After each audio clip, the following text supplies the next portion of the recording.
Hi, I'm Alexander Corbeil, and welcome to another one-on-one interview with the Atlantic Council of Canada. My guest today is Amir Gissin, the Consul General of Israel in Toronto. Of his many accomplishments, most recently, Mr. Gissin served as Director of the Public Affairs Department in the Ministry of Foreign Affairs. Mr. Gissin graduated in 1990 from Tel Aviv University with a Bachelor's of Arts in Political Science. Prior to that, Mr. Gissin served in the Israeli Defense Forces from 1981 to 84, especially in IDF education and heritage. Thank you for joining us today. It's a pleasure. What is your opinion on Turkey's assertion that NATO-Israeli relations cannot be restored until Turkey-Israeli relations are normalized? Let me start by saying that we would like to see Israel and Turkey's relationship coming back to normality. It's not there. We're not there yet. This is not because of Israel. Israel would like to see the relationship being restored because we believe that Turkey and Israel has many common interests, especially with the turmoil that going through the Middle East right now. Countries which are westernized in nature and that seek stability and seek relationship with Europe needs to be in good relations. The demands Turkey put forward is unacceptable. That demand is that Israel will apologize for the event around the Navi Marmara, the flotilla, where there was a clear case of Israel defending itself, following international law, international maritime law, and Israeli soldiers defending themselves, something which was clear through video clips. And we are sorry for the loss of life at any given situation, but Israel did nothing wrong with trying to stop terrorists on their way to break Israel maritime boundaries. So there will be no apology from Israel's side. Israel is ready to again find ways to compensate the families of those who lost their lives. But there'll be no apology, and there's no reason for apology. That is on the relationship between Israel and Turkey. I don't think that Israel's relationship with NATO are suffering because of Turkey's position. I also think it is worth mentioning that Turkey is actually threatening the EU to put sanctions on the EU if Cyprus will be the president, that Cyprus will lead the next presidency of the EU. I think it reflects a certain foreign policy presented by Turkey, which is not helpful, not to Israel, not to the EU, and not to the different partners of Turkey. And at this point of time in the Middle East, in order to bring the flames down and seek stability, which everybody wants, Israel would like to see Turkey coming back to the spirit of cooperation, which was the characteristic of the relationship between Israel and Turkey in the past. What do you see as the biggest obstacle or solutions to normalizing Israel's relationship with Turkey? I think that reality is stronger than statements of politicians. And we're not seeking to be apologetic. We simply would like to see the relationship coming back to normal for the benefit of all. I think that the right thing to do is to put aside unilateral activities and unhelpful acts, like, for instance, trying to put forward lawsuits against Israeli military leaders, commanders in the Israeli Defense Forces who are just doing their job trying to defend the borders of their country. And the fact that in Turkey there are now attempts to sue them is completely unacceptable, unhelpful, and will certainly not help bringing the area to stability. So this is the first thing we would like to see going. We hope that at the end of the day, the Turkish government will come to the conclusion that what's best for them is what's best for everybody else, and that is normalizing the relationship and continuing from there. Although 3 or 4 nations in the region have laid claim to the significant Israeli-American natural gas find off the coast of Haifa, could you comment on Hezbollah's vow that Israel would not encroach on what it said was Lebanon's maritime sovereignty and seize Israel's oil, gas, and water resources? For Israel, the new explorations in the Mediterranean of natural gas and oil are extremely important because for us the dependency on natural resources is crucial for any other country, especially because we never had such a thing. And therefore it's quite important to Israel. We do understand that the potential of finding oil and gas in the Mediterranean is also very important to other countries surrounding us, including Lebanon, and that's acceptable. And we tend to believe, as both as a democracy and as a member of the family of nations, that when you have a dispute, you should discuss it. And so Israel is open to discuss the dispute with Lebanon. The problem is that currently, and put aside the situation in Syria, that Lebanon is not really an independent state, because it is partly run by a terrorist organization, and not just by Israel definition, but rather by Canadian definition, American definition, and European definition. We already saw what Hezbollah is about. We already saw what or in which direction it's going to take Lebanon, and it's taking Lebanon right now. With all due respect, we deal with countries, and we're willing to negotiate with countries. We do not, and that is typical to Israel, we do not bow or give up or get intimidated or afraid by statements of terrorist organizations. With terrorists, you deal only in a certain way, because any attempt to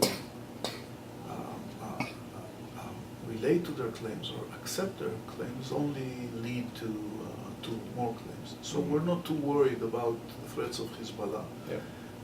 They have a long history of hitting Israel or trying to hit Israel, not according to what Israel did, but rather according to their ability. When they can, they try to hurt us. And when that situation is on the table, bottom line is, to your question, we don't take their threats or statements as something that we need to refer to. At this point, we are more than happy to find the right way to speak with any country, including Lebanon, about maritime borders and division of areas. There is an international law. The way people read the international law, the international maritime law, is something that can have different ways of looking at it. Israel is open for discussion around that, because again, as it is with Turkey, at the end of the day, we would like to see stability. Everybody will gain from it. And stability is the one thing we're missing in the Middle East right now. And Israel, as a policy, is trying to be a part of the solution and not part of the problem. And I think that in this specific case with Lebanon, we're trying to be part of the solution.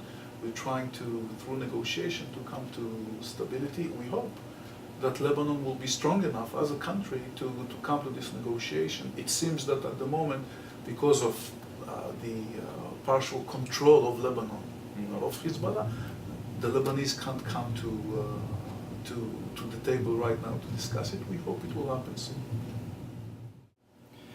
Given the newly established Israeli unity government, how does Israel plan on handling the constantly changing socio-political climate in the region, given both the Arab Spring and Iran's advancement of nuclear weapons?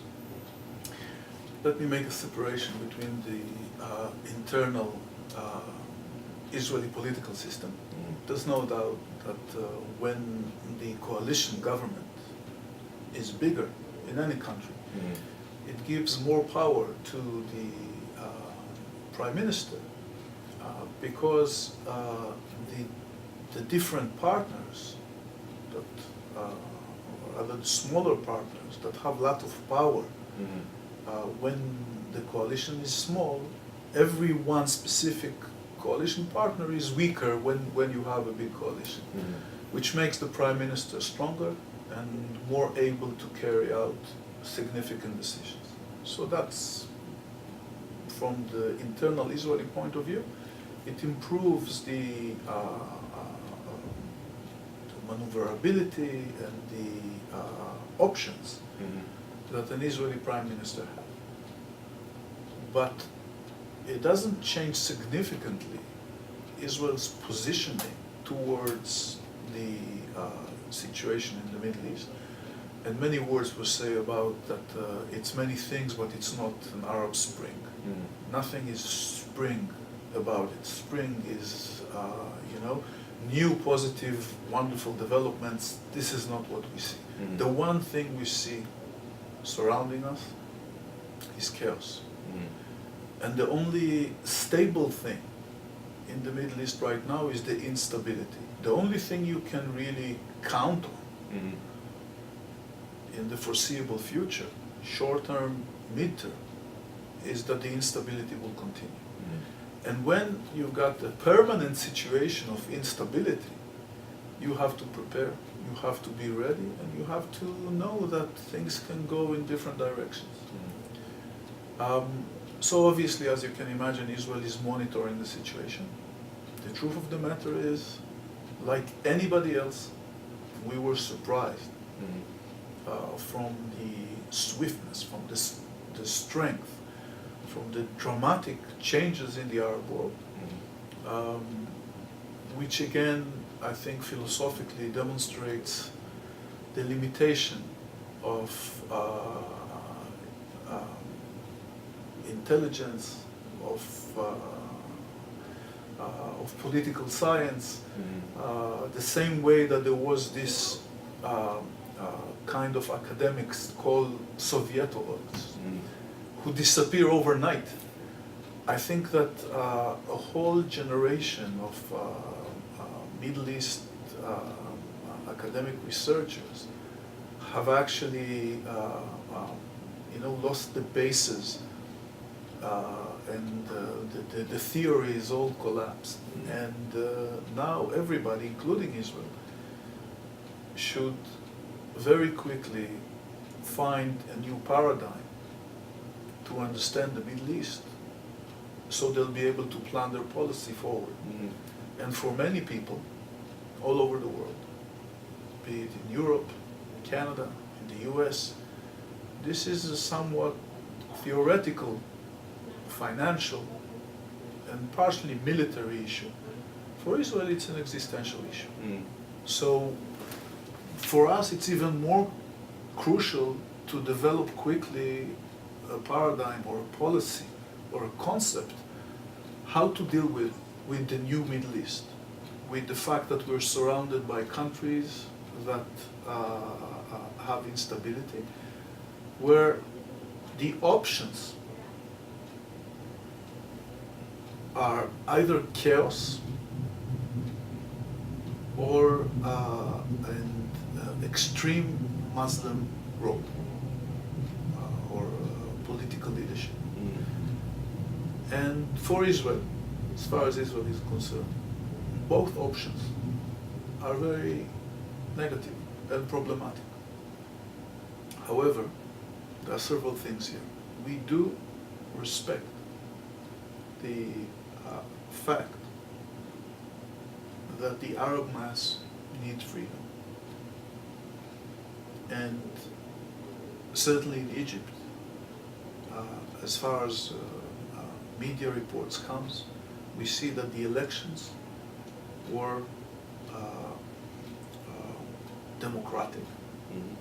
And even if there were problems, they are being solved in one way or another in terms of the reports for problems in some of the ballots and so on. But eventually, there's no doubt, there's no question that the Egyptian went to choose their leaders out of their free will as opposed to what happened before. But one of the problems that we see in the West is that democracy is sometimes being mistakenly presented only through the electoral system. And it's far from the truth. Democracy is a whole set of values which a country should be run on. And not just the fact that people have the free will to put a name of a candidate in the ballot. Because the fact that the elections in Egypt were democratic in the sense that the people have their free will to choose leadership doesn't change the fact that at least one of the candidates have declared that if he will win, there'll be no democracy, but rather there'll be Islamic rule. And then the revolution that actually was an outcry for freedom. Freedom can be taken again very easily. But when you look at Syria, the situation is even more complex, because we tend to believe that with Egypt, whoever will be there will recognize the fact that both for Israel and for Egypt, it is a strategic interest to maintain the framework of the peace agreement. It's a joint interest, and whoever wins in Egypt, it doesn't matter what they say and what are their opinions towards Israel, we hope that they'll understand that it's of the Egyptian interest to maintain the framework of the peace agreement. With Syria, the situation is very different. The main problem that we see in Syria is the fact that the Assad regime, apart from being a murderous regime, ruthless, killed in only few months so many of his own, so many Syrians. But this is really outrageous. And from the Israeli point of view, one should remember that Assad have assembled one of the world's largest arsenal of non-conventional weapons. The amount of non-conventional missiles, biological, chemical, that Assad has is tremendous. And non-conventional weapons in an unstable country like Syria can easily fall into the wrong hands. This is a big worry for Israel. It's a big worry also for the West. Lots of efforts are going into it. We don't even know whether those efforts are successful. Having non-conventional weapons in the hands of a terrorist organization like Hezbollah can bring a war. And this is not going to be a war like previous wars, because the introduction of non-conventional weapons in the hands of terrorist organization against Israel would bring the appropriate response. I think everybody understands that. And therefore we hope that our efforts and the international efforts to keep at bay Syria non-conventional arsenal will be successful. So if you're asking what's Israel concern, that is our concern. Add to that the fact that Israel as a nation has nothing against the Syrian nation. There is a genuine interest in achieving peace between the two countries. Peace that will be achieved through negotiations. There were attempts to begin these negotiations in the past. Sometimes the talks went beyond the initial stages. Sometimes it didn't work. We would like to see in the new Syria, the past Assad Syria, we would like to see the kind of leadership who will be willing to start and negotiate with Israel towards a peace agreement. We would like to see that happening. Unfortunately, one should be realistic and say that until we reach that time, we see a period of instability and unfortunately continued bloodshed. I think that Israel is not in a position to meddle with the current events in Syria because that might lead to a war. Israel cannot be the solution.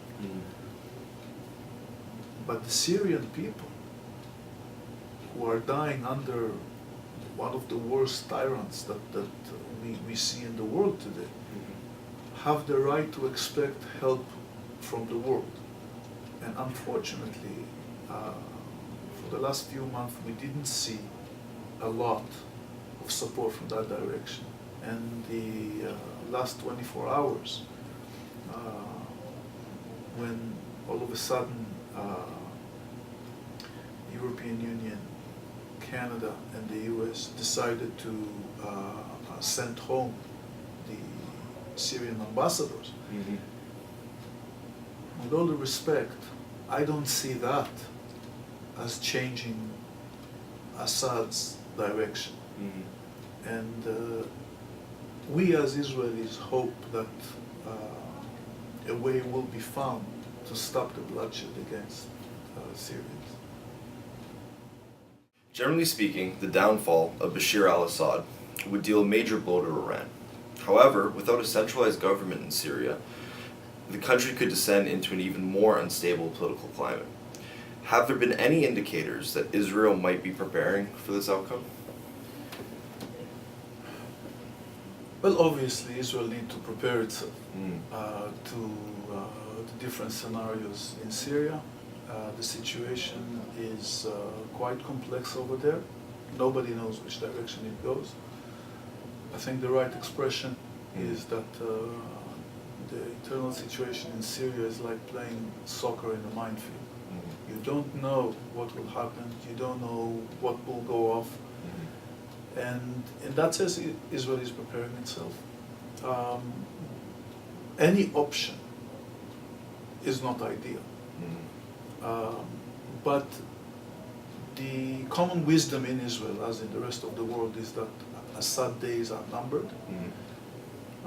As opposed to other dictators, he is better rooted because of the Alawites that are with him. He's better rooted into the different spheres in Syria, political, military, economic. So it's more difficult to take him out because his roots are deeper than of other tyrants. But eventually it will happen. We think he's doomed. And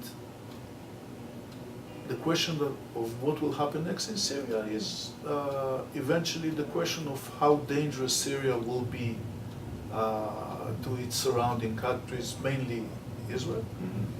And the future is not promising in that sense. And the most frustrating thing is that it seems that the more extreme elements, like Al-Qaeda, Muslim Brotherhood, the Jihad organization, they're all moving in to have a stake at the new Syria. And if before they were those, especially Iran, who helped Assad remain in power, it's so easy for them to make the switch And now, just because they understand that he will not survive, they're starting to work against him, hoping to get a piece of the action of what will happen in Syria next. It is not a positive thing. It's leading us to think that instead of, in the past we were talking about Syria meddling in Lebanon and creating instability in Lebanon, what's happening in Syria starts to resemble Lebanon. A torn country with a strong terrorist organizations who are functioning as a government within a government. And when a country in the Middle East is becoming the playground for other regimes and terrorist organizations, look at Iraq, for instance. That's a very bad recipe, and the outlook is not very promising. It's especially like that with Syria because of the close proximity to Israel. And we know, and there are historic precedents, that whenever an Arab, a Muslim dictator feels under pressure, the way to try and gain back the support of the masses or to distract the attention from their downfalls is trying to act against Israel. The situation in Syria is no different, and we hope that eventually the developments over there will not lead into directing violence against Israel. If that will happen, we will be ready. Given Canada's increasing economic trade partnership with Israel, do you see a broader operational military partnership developing underneath the current Conservative government? If so, on which regional global issue do you see Canada and Israel focusing on? The relationship between Israel and Canada are very good, very close. It's enough to see the almost airlift of Israeli leaders coming to Canada. 2 months ago we had Prime Minister Netanyahu visiting. 3 weeks ago we had President Peres visiting. Next week we're going to have the Deputy Prime Minister coming to town.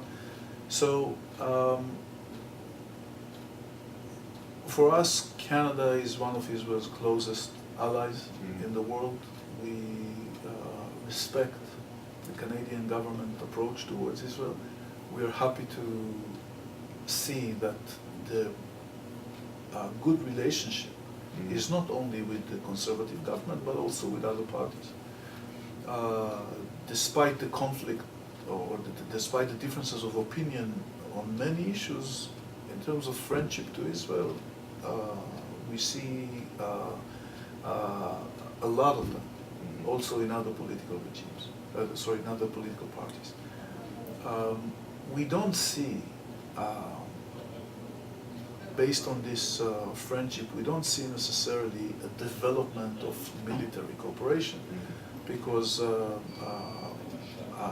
technically, strategically, geographically, there's no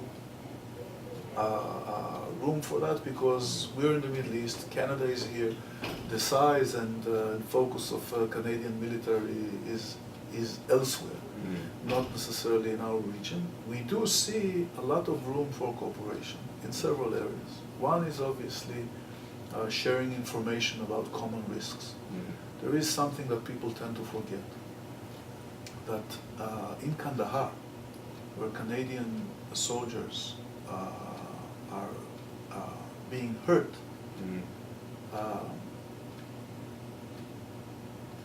in these areas you'll find